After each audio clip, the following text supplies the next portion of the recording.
एक बार फिर से स्वागत है आप सबों का हमारे YouTube चैनल स्टडी एग्रीकल्चर में। जैसा कि आप सभी जानते हैं, बहुत दिनों से वीडियो नहीं कर पा रहे थे, क्लासेस अपलोड नहीं कर पा रहे थे, लेकिन अब हो गया है, सारा सेटअप तैयार हो गया है, तो फिर आज से हम लोग शुरू करेंगे। हम आज देखने वाले हैं सिंचाई की विधियाँ, जो इरिगेशन मेथड है ये हमारा, उसको देखेंगे हम। जैसा कि आप स्क्रीन पे देख पा रहे हैं कि कौन कौन सी सिंचाई की विधियां हैं। सरफेस मेथड दो तरह की होती है, पहला जो सरफेस मेथड और दूसरा सब सरफेस मेथड। जैसा कि आप यहाँ पे देख पा रहे हैं, सरफेस इरिगेशन मेथड और अंतः सिंचाई सब सरफेस मेथड, दो तरह की होती है। एक बार पहले इंट्रोडक्शन देख लेते हैं कि भूगर्भीय जल एवं वर्षा से प्राप्त संरक्षित जल के आकलन एवं अध्ययन से अनुमान लगाया गया है कि यदि भारतवर्ष में संपूर्ण जल स्रोतों का उपयोग कर लिया जाए तब भी लगभग 50% कृषिगत क्षेत्र असंचित रह जाएगा। मीन्स कि भारत में जितना भी अवेलेबल है, अगर 100% अवेलेबल है तो उसको अगर हम पूरा का पूरा उपयोग कर लेते हैं, जितना भी हमारा कंजर्वेशन वगैरह से अवेलेबल है सबको अगर पूरा यूज कर लेते हैं, फिर भी हमारा जो है 50% जो है लैंड जो है वो सिंचाई नहीं हो पाएगी। मतलब कि जितना भी हमारे पास अवेलेबल है लैंड, उसका कितना भी जल हम दे दें 50% ही हम कर पाएंगे, 50% ही हम कर पाएंगे। तो ये है। इसके बाद आगे बढ़ते हैं। यह आकलन देश के पठारी एवं रेगिस्तानी क्षेत्र, विभिन्न क्षेत्रों के वार्षिक औसत वर्षा जल तथा जल के संग्रहण के आधार पर कहा गया है। यह इस तथ्य को इसलिए उद्धृत किया गया क्योंकि सिंचाई के समुचित तरीके के उपयोग के द्वारा उपलब्ध सिंचाई जल से अधिक भूमि को सिंचित की जा सके। सिंचाई की दो विधियां हो सकती हैं, एक तो पहला सरफेस और दूसरा सब सरफेस, जो कि मैंने पहले ही बताया। इसके बाद आगे बढ़ते हैं सतही। सबसे पहले हम बात करेंगे सरफेस मेथड ऑफ इरिगेशन के। सरफेस से कौन कौन सा विधियाँ हैं सतही। तो सबसे पहला है कि फ्लडिंग, जो कि हम अमूमन तौर पे ग्रामीण क्षेत्र में जो भी सिंचाई होता है इसी मेथड के थ्रू, फ्लडिंग मेथड, यानी कि हम लोग क्या करते हैं कि खेत में जैसे कि धान है तो धान में तो आप जानते हैं कि 2 से 3 सेंटीमीटर पानी हमेशा लगा हुआ होना चाहिए फील्ड में, तो ही बहुत अच्छे तरीके से होता है। तो धान में जो है इस विधि का इस्तेमाल किया जाता है। तो ये आप देख सकते हैं, यह विधि बहुधा धान की फसल में अपनाई जाती है। जैसा कि आप देख रहे हैं, इसमें खेत के किसी हिस्से में थोड़ा अधिक जल जमा हो जाने से भी कोई विशेष क्षति अपेक्षित नहीं है। आप सभी जानते हैं कि धान जो है, धान में हमेशा पानी लगा होता है, तभी वो फसल बहुत अच्छा होगा। 2 से 3 सेंटीमीटर पानी हमेशा उसमें लगा हुआ होना चाहिए। उसके बाद धान का खेत सिंचाई के समय भी या तो गीला होता है अथवा छिछला पानी जमा होता है। तो जब भी सिंचाई करते हैं तो हमेशा उसमें मॉइस्चर कंटेंट होता है, गीला होता है या हल्का हल्का पानी ऊपर में रहता है। ऐसे में सिंचाई जल आराम से सारे खेत में फैल जाता है। अतः सिंचाई के लिए यह बहुत सारे श्रमिकों की आवश्यकता नहीं होते। पटाने के लिए किसी जो पटवन करते हैं हम लोग खेत में, उसमें किसी एक्स्ट्रा का मतलब कहीं एक साइड में छोड़ देंगे पानी जाना तो वो अपने आप चला जाएगा हर एक पार्ट में। धान के अतिरिक्त चारे की फसल बरसीम में भी अधिकांशतः इसी विधि से सिंचाई की जा सकती है। तो इसमें जो इम्पोर्टेंट है आपको बस ध्यान रखना है कि आपसे मान लीजिए कि सरफेस इरिगेशन मेथड के बारे में बोर्ड के एग्ज़ाम में पूछा गया, तो सबसे पहला लिखेंगे फ्लडिंग, जल प्लावन। मीन्स इसमें क्या होता है कि पूरे खेत में पानी को फिल कर दिया जाता है, भर दिया जाता है। और उसका एक एग्जाम्पल याद रखेंगे कि धान में यह मेथड अपनाया जाता है। बाकी कुछ नहीं लिखना, ज़्यादा नहीं लिखना, ठीक। उसके बाद फिर हम दूसरा जाएंगे चेक बेसिन मेथड, जिसको बोलते हैं चेक बेसिन मेथड। इसमें क्या होता है कि यह सिंचाई की सबसे ज़्यादा ग्राही विधि है। जिन फसलों के पौधे अपेक्षाकृत पास लगने वाले होते हैं, जैसे कि गेहूँ, बाजरा, मड़ुआ, सरसों, मूंगफली, उड़द इत्यादि, उनमें यह विधि ज़्यादातर अपनाई जाती है। चेक बेसिन मेथड में क्या होता है कि छोटा छोटा, आप देख लीजिए, छोटा छोटा बांध बना के छोटा छोटा प्लॉट बना दिया जाता है। एक प्लॉट में फिल हुआ, फिर दूसरे में फिल होगा, फिर तीसरे में फिल होगा। इसमें बीच में नाली है, ये वाला प्लॉट फिल हो गया, फिर इसको बंद कर देंगे, इस वाले को फिल करेंगे, मीन्स कि पटवन करेंगे।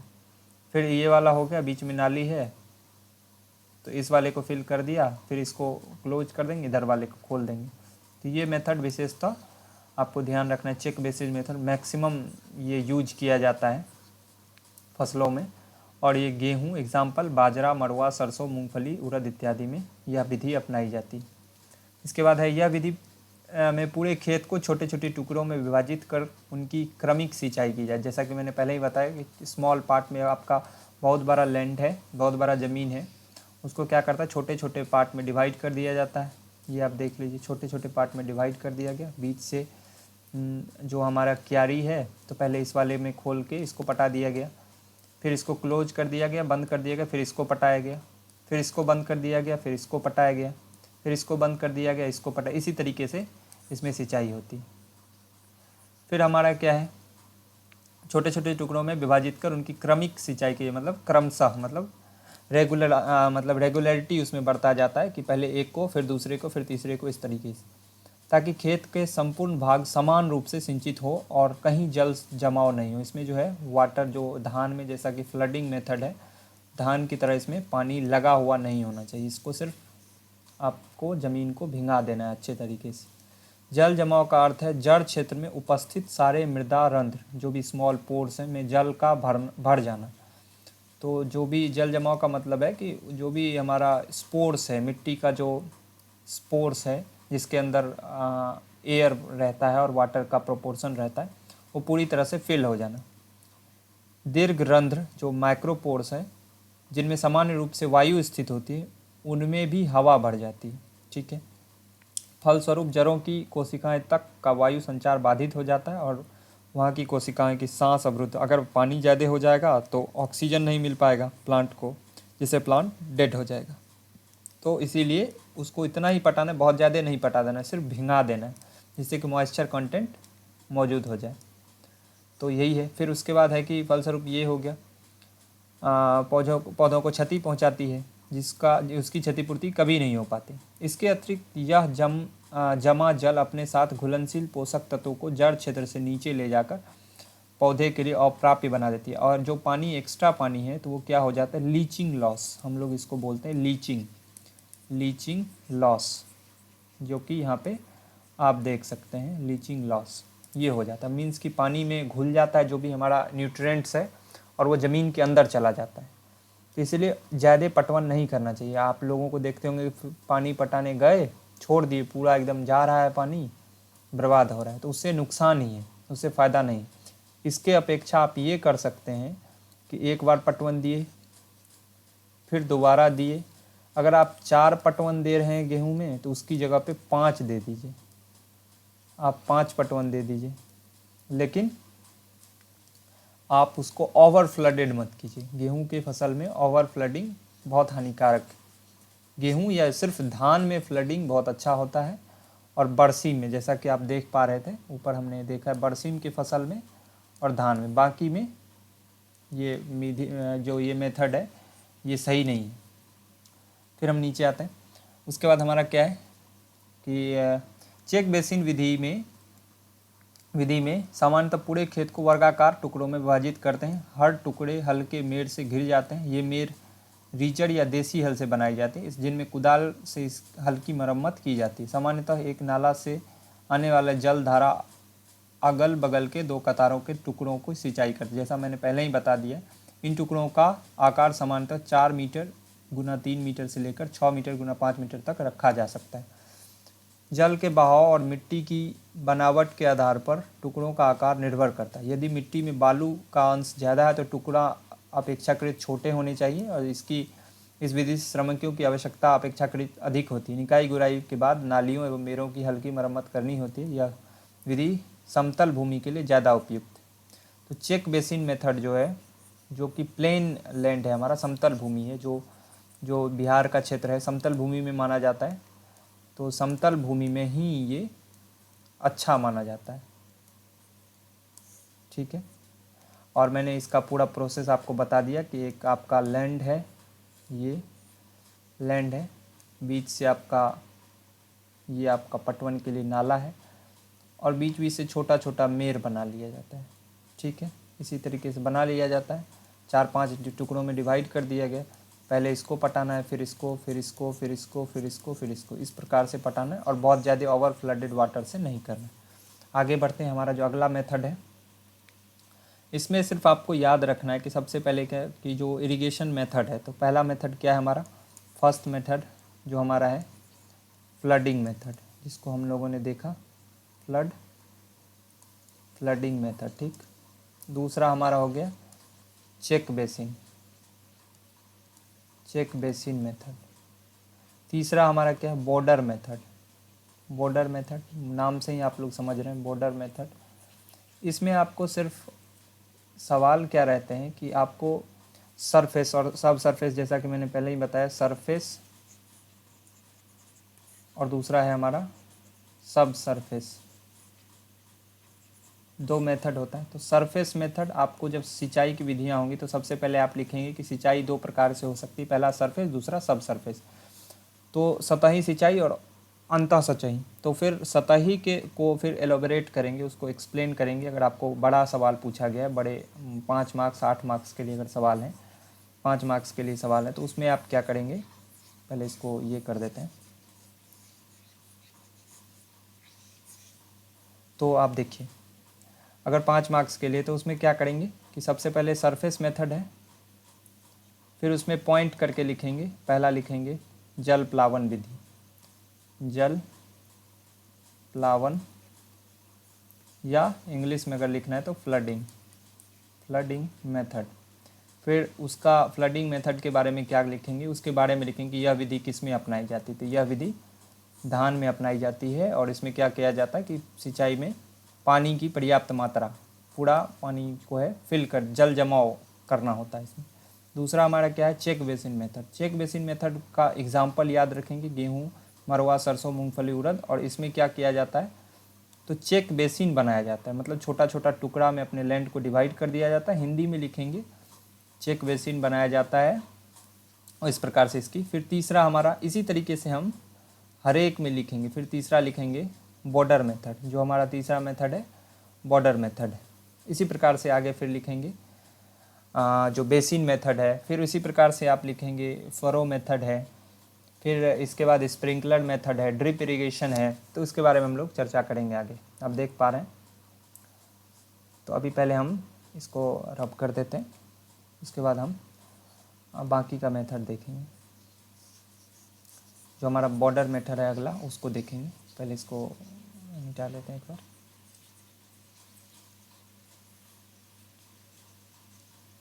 चलिए आगे बढ़ते हैं। बॉर्डर मेथड में हमारा क्या है कि ये हमारा तीसरा मेथड, सिर्फ पॉइंट, ये इम्पॉर्टेंट है एग्जामिनेशन के पॉइंट ऑफ व्यू से। बॉर्डर मेथड यह चेक बेसिन से थोड़ा सा अलग है।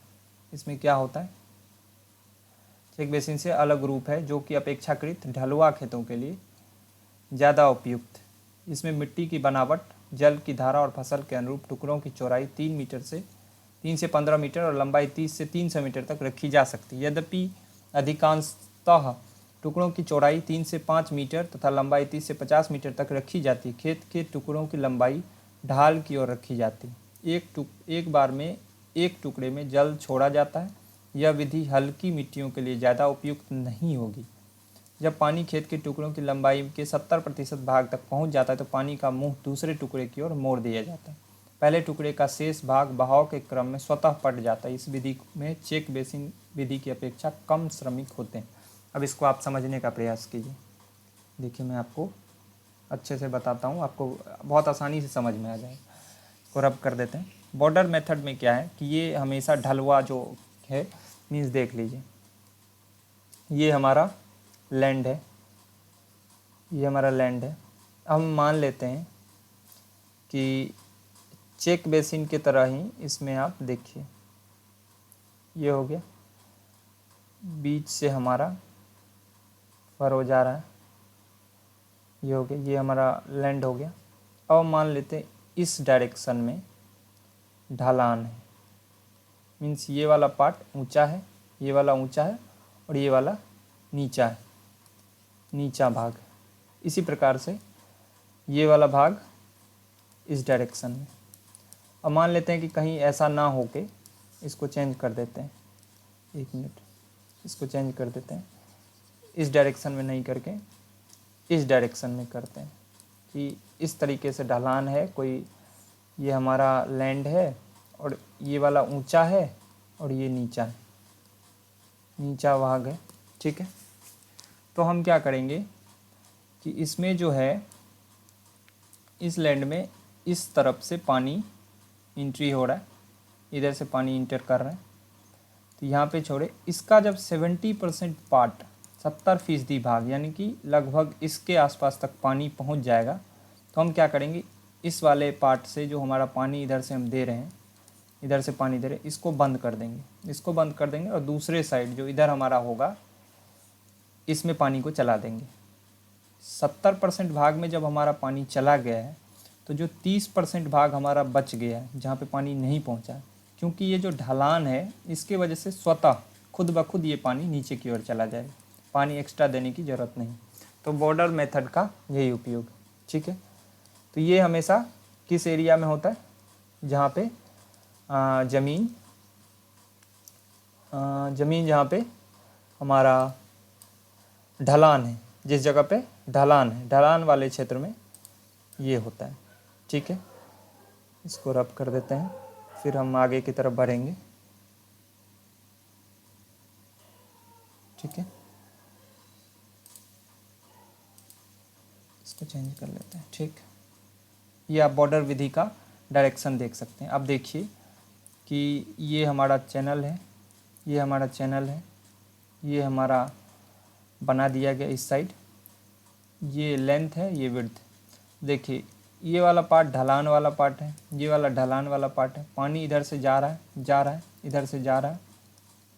70% पार्ट तक अगर पानी चला गया तो इसको हम छोड़ देंगे, यहाँ तक गया, यहाँ तक गया, और ये जो 30% हमारा है ये स्वतः पट जाएगा, ठीक है। यही इसका मेन सा लॉजिक, बस ये ढलान वाले क्षेत्र में होता है, बस इसमें विशेष ध्यान देने वाला बात यही। तो हमारा 3 मेथड हो गया।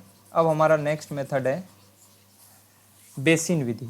Basin method as it is है, ये जो है सब्जियों के लिए और फल के बगीचों में बेसिकली काम आता है। यह विधि फल के बगीचों या दूर दूर पर लगी सब्जियों के लिए अनुकूल है। जल अनावश्यक रूप से पूरे खेत को प्लावित नहीं करें, इस उद्देश्य से प्रत्येक पौधे के चारों ओर पतला और गड्ढा बनाया जाता है। जहाँ तक नालियों द्वारा सिंचाई जल पहुँचाया जाता है, नए लग रहे फलदार पौधे एवं सब्जियों के बीच के लिए यह अत्यंत कारगर विधि। इसमें क्या किया जाता है कि जो भी लैंड्स में हमारा फल लगा हुआ है, फल का पौधा या सब्जी अगर डिस्टेंस पे है, अब देखिए ये हमारा पेड़ है, ये हमारा पेड़ है, मान लेते हैं ये हमारा पेड़, तो बेसिन बनाया जाता है इस प्रकार से, ये इस तरीके से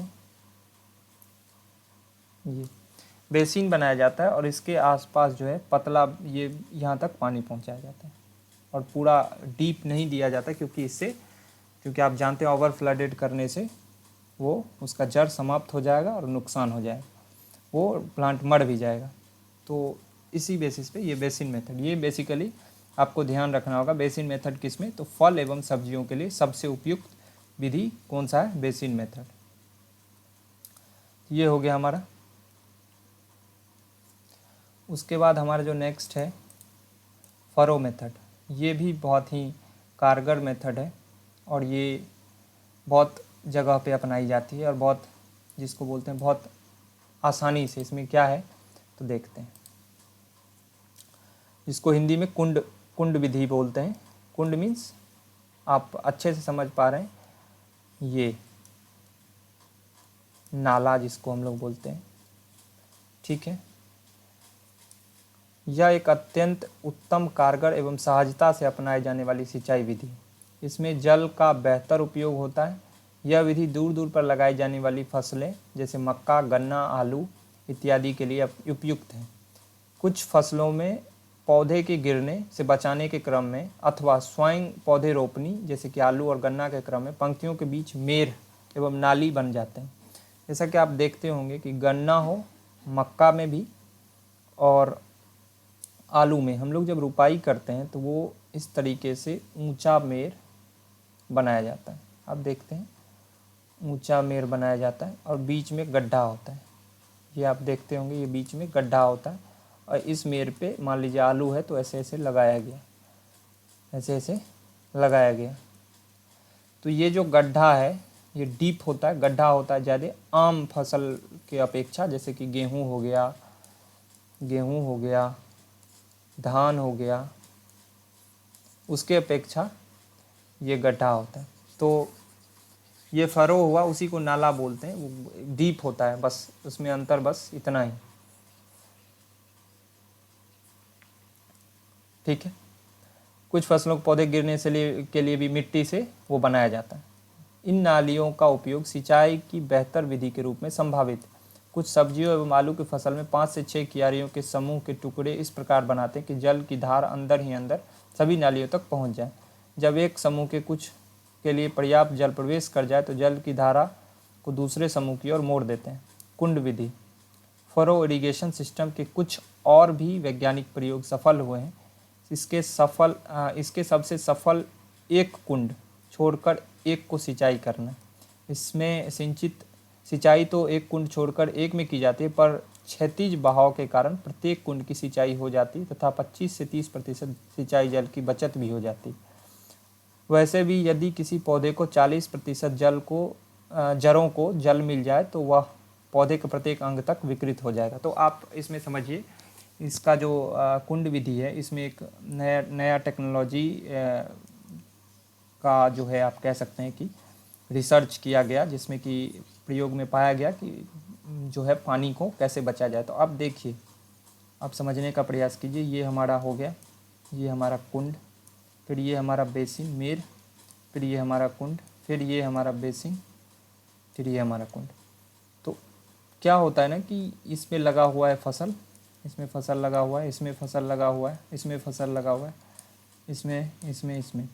तो क्या होता है कि इस वाले में हम पानी देते हैं, इस वाले में पानी देते हैं, इसमें नहीं देते, फिर इस वाले में पानी देते हैं और फिर नेक्स्ट वाले में नहीं देते। तो इससे क्या होता है कि इसको जब हम अच्छे से कर देते हैं तो अंदर ही अंदर जो है इनसाइड से ये वाला पोर्शन भी पट जाता है, और इसमें देते हैं तो ये वाला भी पट जाता है, ये वाला भी पट जाता है। तो इसको गैप छोड़ देते हैं, ये तो पट ही गया, ये भी पट गया, इसको छोड़ दिए, ये तो इधर से पट गया, ये भी इधर से पट गया, पूरी जगह पे पानी जड़ों को अवेलेबल हो गया। ठीक है। इससे हमको 25 से 30%, 25 से 35% वाटर को हम कंजर्व कर लेते हैं, उसका बचत कर लेते हैं। तो ये मेथड वैज्ञानिकों ने ईजाद किया। इसमें क्या होता है, और सबसे बड़ी बात कि 40% अगर जड़ों को पानी मिल गया, तो ऐसा रिसर्च है कि अगर 40% पानी मिल गया तो वो जो है अपने पूरे पार्ट को डिस्ट्रीब्यूट कर लेता है। कुंड सिंचाई विधि से जल की बचत होती है। पोषक तत्व की लीचिंग, जो मैंने पहले ही बताया, नुकसान हो जाता है अन्य विधि से। ओवर फ्लडेड अगर करते हैं तो लीचिंग लॉस भी नहीं होती। ठीक है। ऊपरी परत पर कड़ी परत, हार्ड क्रस्ट फॉर्मेशन भी नहीं होता है, जैसे अन्य विधियों के सिंचाई के बाद निकाई गुराई कर तोड़ना पड़ता है। आप गौर कर रहे होंगे कि गेहूं में अगर हम पूरा लगा रहे हैं, गेहूं को छोड़िए, गेहूं में तो फिर भी कम पानी देते हैं। फ्लडिंग मेथड करते हैं हम किसमें, धान में करते हैं। अगर धान में पानी का फ्लडिंग करते हैं और किसी मौसम में पानी पर्याप्त नहीं हो पाई, क्योंकि धान को 2 से 3 सेंटीमीटर पानी हमेशा अवेलेबल होना चाहिए, अगर नहीं रहता है तो आप उसमें गौर करते होंगे कि धान में कई बार दरारें आ जाती हैं, बीच में बड़ी बड़ी दरारें आ जाती हैं। अगर गर्मी का महीना है तो धान में दरारें आ जाती हैं। वो क्यों आती, दरारें क्यों आती? ये आप देखते होंगे कि धान का है, इसमें दरारें आ गई, दरारें, तो उसके पीछे वही इरिगेशन मेथड जो है उसका मेन मुख्य वजह वही। अब देखिए, मैंने बताया फरो विधि, कुंड विधि में कैसे होता है। आप देखिए, पानी इधर से सप्लाई किया गया, ये फरो है, ये भी फरो है, ये वाला पोर्शन में फसल लगा हुआ है। ठीक है। तो वहाँ पे हमने पहले ही पढ़ा था इसके बारे में कि इसमें क्या होता है कि सिंचाई तो एक कुंड छोड़कर एक में की जाती है, पर क्षैतिज भाव के कारण सभी में। तो इसमें क्या है, इस वाले पोर्शन में किया गया, इसको छोड़ दिया गया, फिर इसको किया गया, इसको छोड़ दिया गया, इसको किया गया, इसको छोड़ दिया गया, इसी प्रकार से। तो अगर हमारा ये वाला कुंड है, फिर ये वाला में फसल है, ये वाला कुंड है, ये वाला में फसल है, तो इसमें पानी देंगे, इसमें नहीं देंगे, फिर इसमें देंगे, इसमें नहीं देंगे, इसी तरीके से एक को छोड़ के एक को देंगे। समझ पा रहे हैं? इसके बाद हमारा सबसे जो अभी का आधुनिक तकनीक में से एक माना जाता है स्प्रिंकलर मेथड। जैसा कि आप देख पा रहे हैं स्प्रिंकलर मेथड, और ये बहुत ही चर्चित है और आपको इसके बारे में सवाल भी रहता है कि कौन सा मेथड जो है उससे पानी की सबसे अधिक बचत होती है। ठीक है, तो ऑप्शन अगर आपको है कि check basin method, check basin method, उसके बाद अभी हमने देखा कुंड विधि, कुंड विधि, ठीक है, जो हमारा दूसरे नंबर पे है फरो इरिगेशन मेथड, कुंड विधि। उसके बाद हमारा तीसरा है, मान लेते हैं दे दिया जाए स्प्रिंकलर मेथड, स्प्रिंकलर मेथड तीसरा, और चौथा में दे दिया गया फ्लडिंग, ऑप्शन में एमसीक्यू में फ्लडिंग। तो आप किसको टिक करेंगे? स्प्रिंकलर मेथड को टिक करेंगे। लेकिन इसी जगह पे अगर हमको स्प्रिंकलर मेथड और ड्रिप इरिगेशन मेथड दोनों दे दिया जाए तो आप किसको करेंगे? Drip irrigation. सबसे ज़्यादा ड्रिप इरिगेशन से होती है, इस बात का ध्यान रखें। बेस्ट मेथड माना जाता है स्प्रिंकलर सिंचाई। यह सिंचाई का एक आधुनिक तरीका है।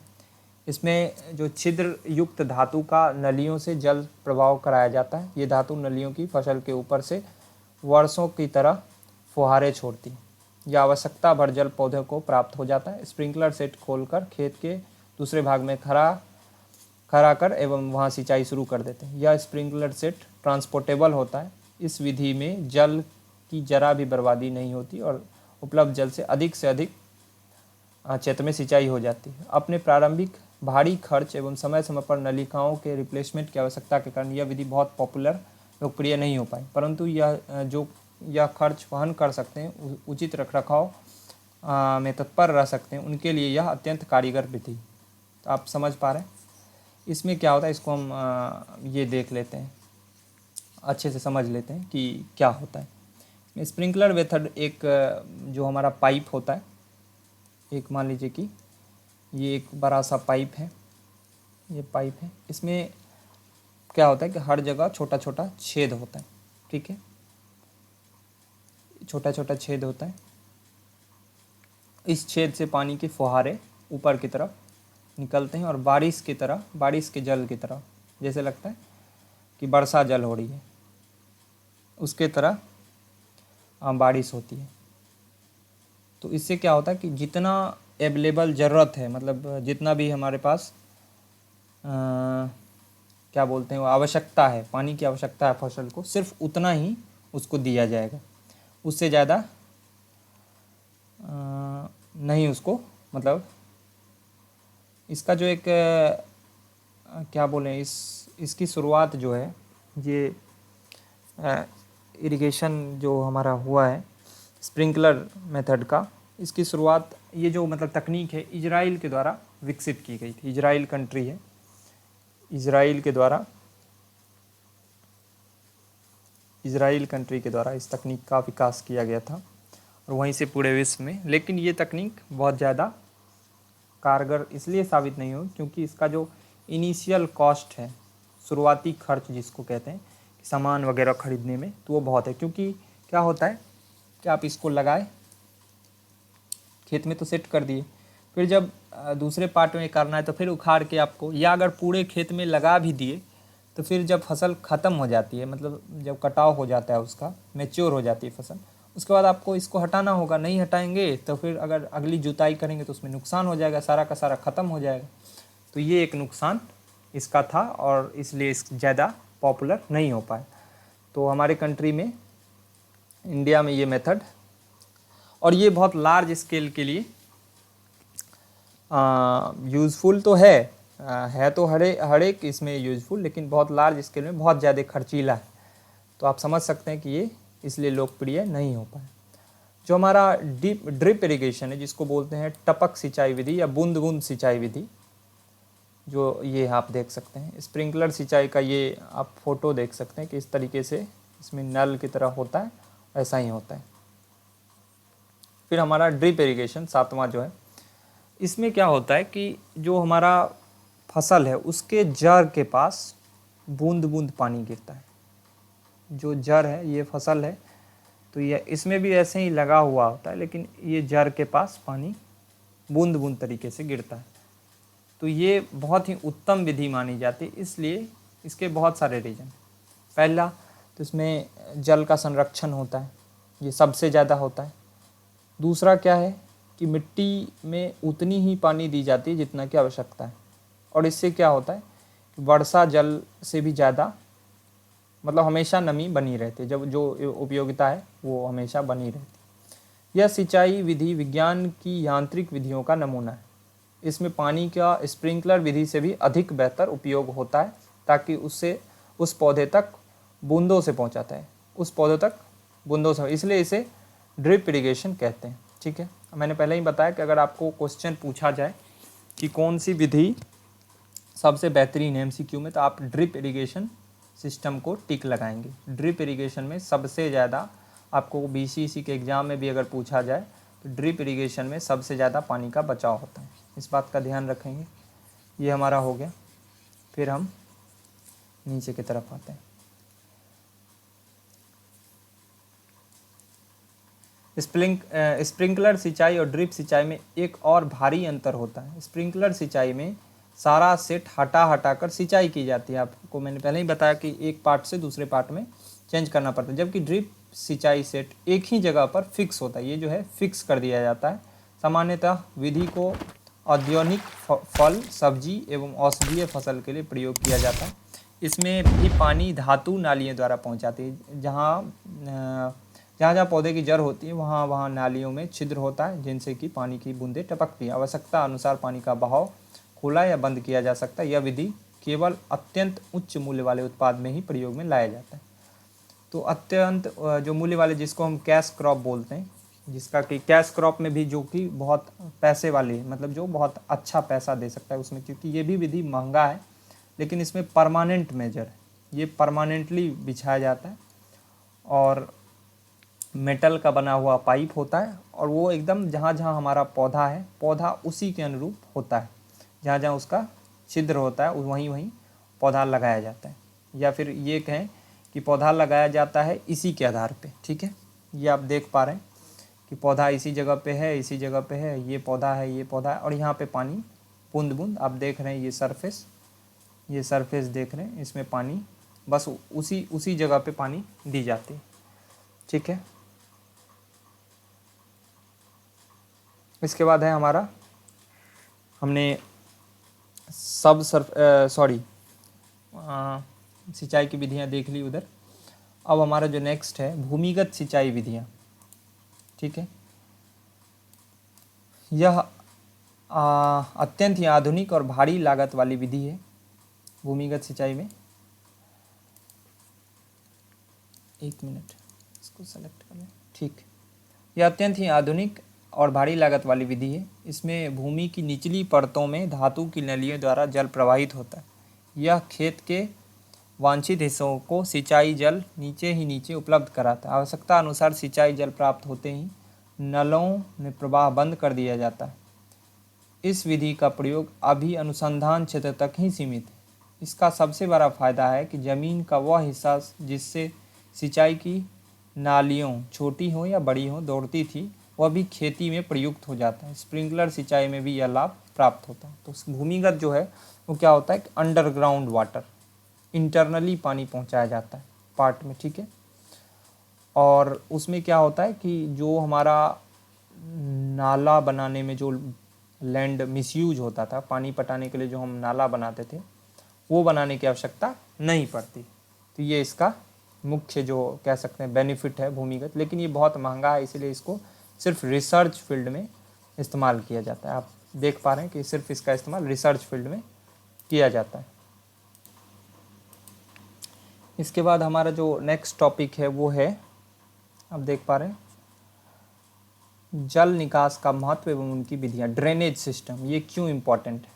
तो क्योंकि हमने पहले ही देखा कि ओवर फ्लडिंग से क्या होता है कि ऑक्सीजन का सप्लाई रुक जाता है, और ऑक्सीजन का सप्लाई अगर रुक जाएगा तो प्लांट डेड हो जाएगा, मर जाएगा।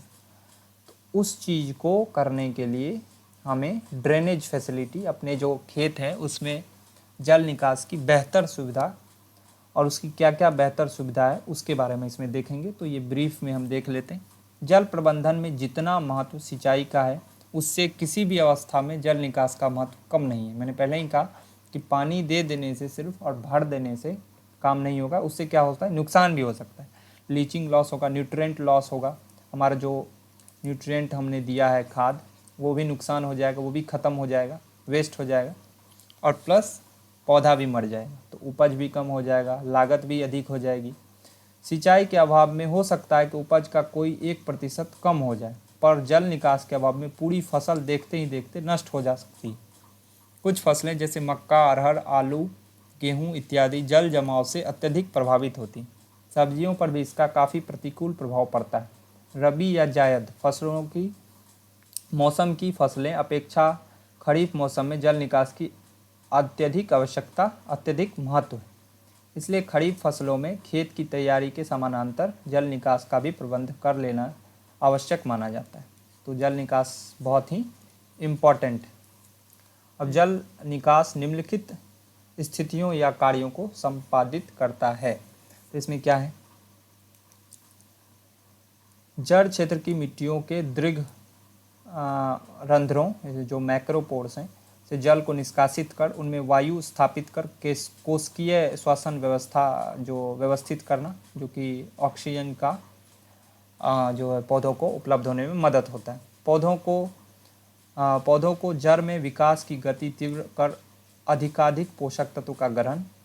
सिंचाई से मिट्टी की ऊपरी परत बैठ जाने से वायुमंडल एवं मिट्टी के आंतरिक वातावरण के बीच वायु संचारण बाधित हो जाती है। क्या होता है कि पानी अगर ज़्यादा दे देंगे तो मिट्टी बैठ जाएगी, वो गीला होगा फिर बैठ जाएगा क्योंकि पोर्स ख़त्म हो जाता है, बैठ जाएगा, ऑक्सीजन का सप्लाई रुक जाएगा। जब वायुमंडल एवं मिट्टी के बीच की वायु संचार बाधित होती है तो अनेकों अनवांछित गैस जैसे carbon monoxide, sulphur dioxide, hydrogen sulphide इत्यादि जल क्षेत्र में जमा होने लगती हैं, जो पौधे को क्षति पहुंचाती है। जल निकास इस परिस्थिति को दूर करता है। ठीक है, फिर हमारा क्या है, जल जमाव से मिट्टी में ऑक्सीजन की कमी के कारण रिड्यूस जोन बनता है, जो नाइट्रोजन की गैसीय क्षति का कारण बनता है। गैस से नाइट्रोजन लॉस होता है। रिश्ता जल अपने साथ मिट्टी के लवणों को घुलाकर निचली सतहों पर पहुंचा देता है। फलस्वरूप खेती योग्य ऊपरी परतें असर बना नहीं पाती हैं। जल जमाव मिट्टी के पीएच को बढ़ाकर असर क्षारीय बना देता है। उचित जल निकास इस समस्या का निवारक है। तो क्या होता है, मिट्टी का पीएच लेवल भी बढ़ जाता है, मीन्स कि वो बेसिक बना देता है, क्षारीय बना देता है, बेसिक सॉइल बना देता है। जड़ों में एरोबिक रिस्पायरेशन की जगह अनएरोबिक रिस्पायरेशन होने लगता है, जिससे जड़ों में विषाक्त वस्तुएं सबस्टांस जमा होने लगती हैं। इथेनॉल का उत्पादन बढ़ने लगता है और फलस्वरूप अल्कोहल डिहाइड्रोजिनेज की सक्रियता बढ़ जाती है। जल निकास इन परिस्थितियों को भी की उत्पत्ति को निष्क्रिय करता है। तो जो क्या होता है कि जल अगर ज़्यादा है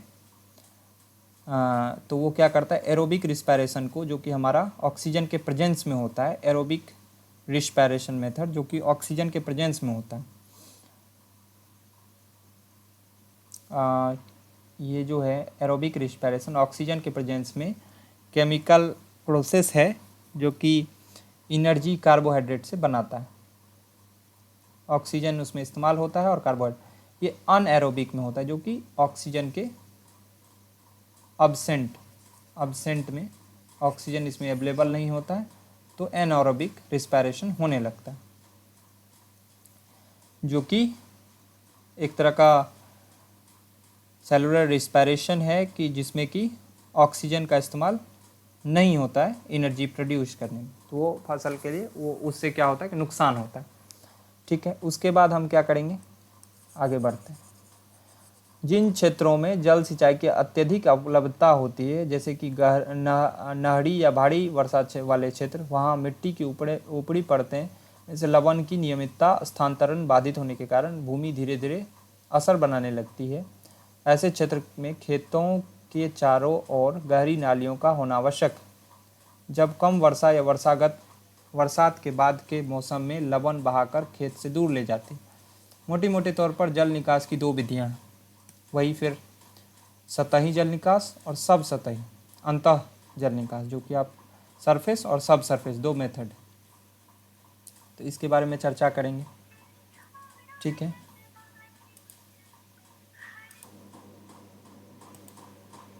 इसके बाद हमारा जो है सबसे पहला क्या है कि सतही जल निकास।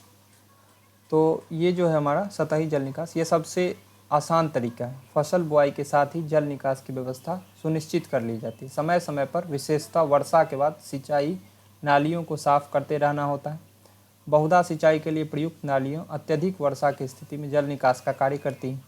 बस ध्यान रखना होता है कि इन सिंचाई की नालियों में ही जल फंसने ना लगे। तो जो हम क्या करते हैं, जो मेर बनाते हैं और उसके बीच में जो पानी पटाने के लिए नालियाँ बनाते हैं, उसी का इस्तेमाल जल निकास के तौर पे हो जाता है। तो ये हमारा सबसे सिंपल मेथड है। बड़े खेतों में थोड़ी दूर दूर पर गहरी चौड़ी नालियाँ बनाते हैं। खेतों के अन्य हिस्सों में छिछली नालियाँ या फसल की पंक्तियों के बीच की नालियाँ सरीखे स्थान आवश्यकता से अधिक जल को बहाकर मुख्य नालों तक ले जाते हैं, जो तेजी से ढाल की ओर से जल का निष्कासन कर देते हैं। सतही जल निकास की बस एक ही कमी है, इसमें खेत के कुछ हिस्सों में फसल नहीं लग पाती है, वो सब संभवतः ज़्यादा आवश्यक भूमिका निभा रही होती। तो ये जो है इसमें सिर्फ नुकसान के तौर पे यही कि जिस पार्ट का हम नाला के तौर पे बनाते हैं, नाली बनाते हैं, उसका इस्तेमाल हम खेती के लिए नहीं कर पाते। बस इसका नुकसान सिर्फ इतना है, जैसा कि आप पिक्चर देख पा रहे हैं। दूसरा हमारा क्या है, अंतः जल निकास। ये दूसरा मेथड है।